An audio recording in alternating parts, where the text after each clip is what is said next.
Throughout history, some conflicts defy reason, leaving us to wonder how they could have happened. Sailing Hope, the legacy of the Christmas tree ship. In the late 19th and early 20th centuries, Chicago's vibrant immigrant communities brought cherished customs from their homelands, including the German tradition of the Tannenbaum, or Christmas tree. For many German families, the evergreen tree represented life, hope, and a connection to their roots. Yet in bustling urban Chicago, fresh evergreens were scarce and costly, leaving many families unable to partake in this beloved tradition. Enter Captain Herman Schuenemann, known as Captain Santa, whose schooner, the Rouse Simmons, became a lifeline of holiday cheer. But in November 1912, his final voyage turned into a tragedy that would resonate for generations. Section 1. The Tannenbaum tradition, a symbol of hope. The Tannenbaum, or Christmas tree, is a cherished German tradition symbolizing resilience and renewal during the darkest days of winter. For German immigrants in Chicago, it became a comforting reminder of home. The Tannenbaum wasn't just a decoration.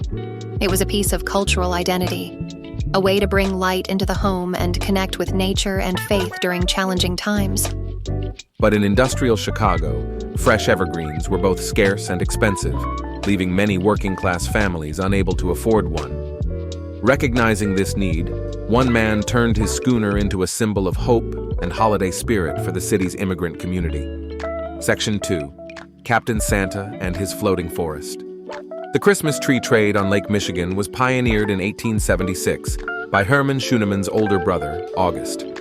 Sailing the Thal, August and Herman brought fresh-cut trees from Michigan to Chicago, where they sold them directly from the docked schooner at the Clark Street Bridge. Bringing Christmas trees to Chicago wasn't just commerce. For the Schuenemann brothers, it was a way to connect families with their heritage during the holiday season. The trade was not without its risks. In 1898, August and his crew were lost when the Thal sank in a storm.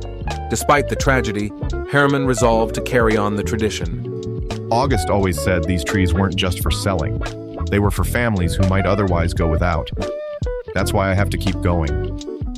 For decades, Herman's ship became a floating Christmas market, its masts adorned with garlands and lights. Known as Captain Santa, Herman sold trees at modest prices and gave many away to families in need. Section 3. Stormy Waters. The Rouse Simmons Final Journey. On November 22, 1912, Herman Schuenemann set sail on what would become his final journey aboard the Rouse Simmons. Laden with more than 5,000 Christmas trees, the aging schooner sat dangerously low in the water. The departure marked a continuation of a tradition cherished by many, but this voyage would face challenges unlike any before. Herman, the lake isn't kind in November. Please don't go. It's too dangerous. There's danger in this work, I won't deny it, but there's also joy. These trees aren't just cargo, they're hope for families who might otherwise go without. I'll be careful, Barbara. The city is counting on us. As the weather worsened, reports of distress began to emerge. Off Kewanee, Wisconsin, a schooner resembling the Rouse Simmons was spotted by Coast Guard crews. Its sails were tattered, its hull sheathed in ice, and a distress flag was flying. However, the worsening storm made rescue impossible. Survivors of other vessels described the conditions that day as merciless. Gale-force winds drove towering waves across Lake Michigan, while freezing temperatures coated every surface with layers of ice. Witnesses from Kewanee recalled the Rouse Simmons struggling in these conditions, its distress signals clearly visible, but there was no way to reach her. Ice accumulating on the deck likely added dangerous weight, while the cargo of trees made the schooner top-heavy.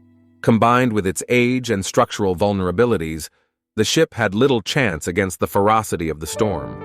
The distress signals tell us the crew fought until the very end.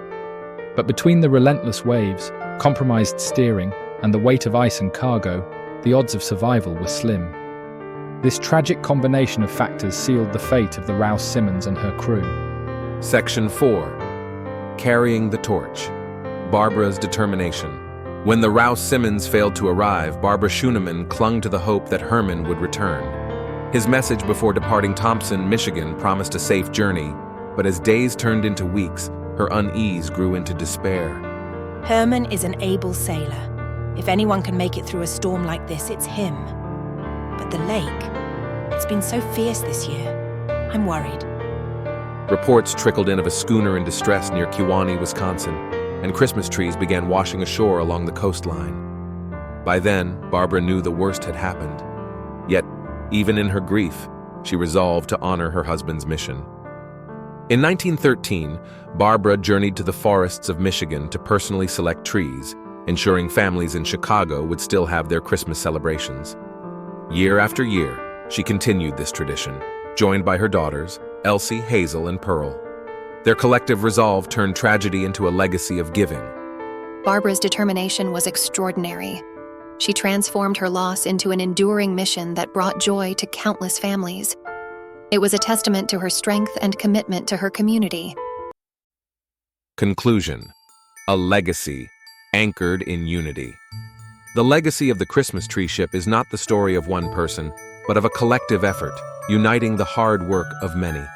From the lumberjacks who felled the trees in the biting cold, to the sailors who risked their lives navigating Lake Michigan's storms, and the Schuenemann family who persevered despite immense personal loss. Their united efforts ensured that joy and hope reached Chicago families every holiday season. The Christmas tree ship represents a shared commitment to something greater than ourselves. It's a story of resilience and generosity, carried on by people who understood the true spirit of the holidays. Herman, I see it now. You weren't just bringing trees, you were planting hope. And every year with every tree will keep your legacy alive. Today, this spirit lives on through the U.S. Coast Guard Cutter Mackinac, which continues the tradition of delivering Christmas trees to families in need. By honoring the sacrifices and resilience of the Schuenemanns and their crew, the Mackinac bridges the past and present, carrying forward the legacy of hope and giving